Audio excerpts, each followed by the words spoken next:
Hello, this is Diane with Diane's Blue Hearts and Butterflies. I have another manly card, guy card to do for you right now.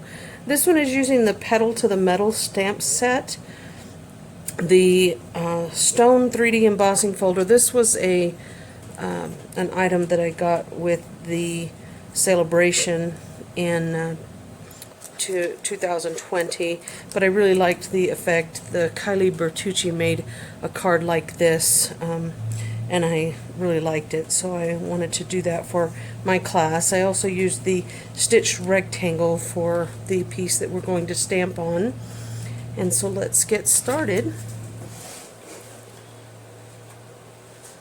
The pieces that we need for this card are a basic black piece of cardstock that is 4 1/4 by 11, and it is scored in half at 5 1/2. We will have 2 of these Whisper White cardstock pieces at 4 inches by 5 1/4. One is for the inside, and one we will be embossing on for the front. And then the stitched rectangle cut from the Whisper White cardstock, I believe it is the 4th from the largest. On those, it measures about 2 1/2 by 4. Now for the stamping, I did stamp on the inside of the card as well, and to give some more use for the stamp. And it depends on which stamp that you want to use from this set as to which direction that you will have this go. Because I was thinking, if you like the truck, you could always turn the card this way, but when you stamp on the inside, you want to make sure that your inside is stamped so that it does go the same direction. And the card that Kylie did used the motorbike, but I liked the four-wheeler. So I'm going to stamp using the Memento Tuxedo Black ink for the stitched rectangle piece that I'm going to stamp the little side-by-side UTV image on. And I'm stamping it kind of closer to the top because I wanted to have the little track mark and the sentiment underneath that. It comes with this really cute tire track, and I stamped that in the gray granite so that it would be a little bit lighter, and I stamped that under here, and then I'm just going to stamp the sentiment for the front in the basic black, or the tuxedo black, and it says, "To a Great Guy," over that. You could always stamp off or use a lighter. You could use the smoky slate if you would like.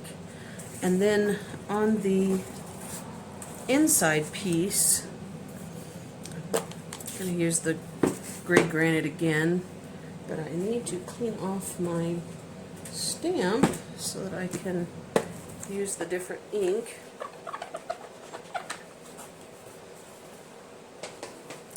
I love the stamped chamois because it really does a nice job.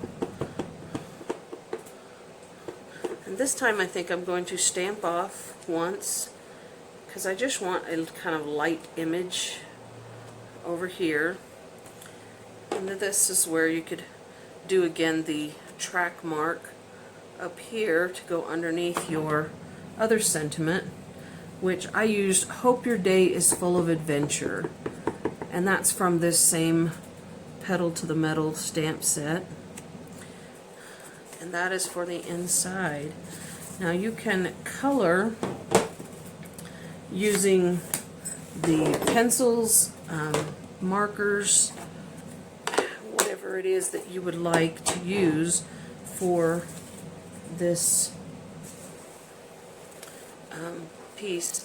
On this one I used the colored pencils, and I wanted to show you a really neat thing that I had discovered when I was learning to color the magnolia, the big large magnolia flower. I was watching another demonstrator, and she shared with me, or with everybody on her video, that if you use a blender pen, that it actually smooths out those lines from your watercolor pencil, where you don't have to actually add any water to your image. And then these are just like the aqua painters that you just wipe them off until they're clear if there's any ink on them. So you could continue. I used the blue, the Pacific Point, for the main body, and then I also used the basic black and the basic gray to color this image here. In the interest of time, though, I did go ahead and color one with using the Stampin' Write markers, and this one I grabbed the Blueberry Bushel, which is retiring, and the Smoky Slate and the basic black to color this image for the card. So the other thing that we will need to do in preparing to put this card together is this white, the other white piece that we're going to put on the front. I went ahead and ran that through that stone 3D embossing folder.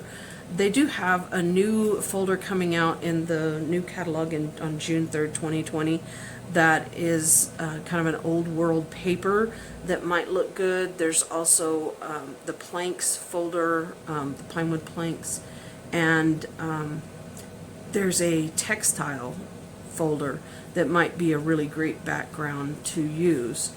On this one, though, I am going to kind of rough it up by adding some black, tuxedo black ink, and I'm just kind of rubbing it over it to highlight some of that stone and give it kind of that outdoorsy, grungy feel. But I don't need it to be completely covered, but that way it just kind of gives it a little bit of a background more showing through, highlight some of those areas that stand up taller than the others.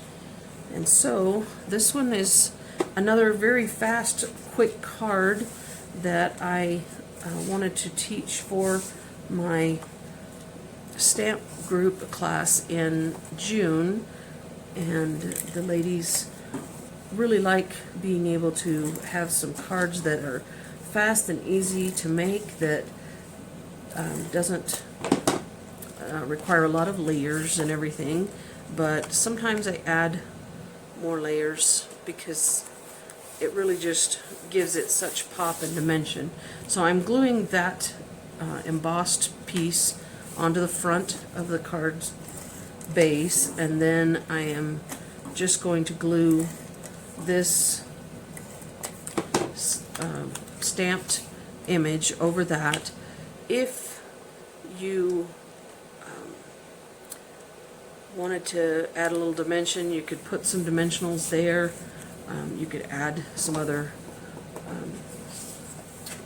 gears or other type of embellishment. And then I'm just gluing this inside piece to the inside of the card.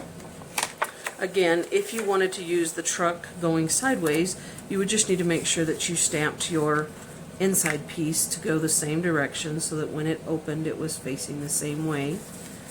And that is basically the card. It's so quick, fast, and simple. I just guys really enjoy getting cards, and especially things that are geared toward them. So I thought this would be really great for June, as it's time to celebrate the men in our lives and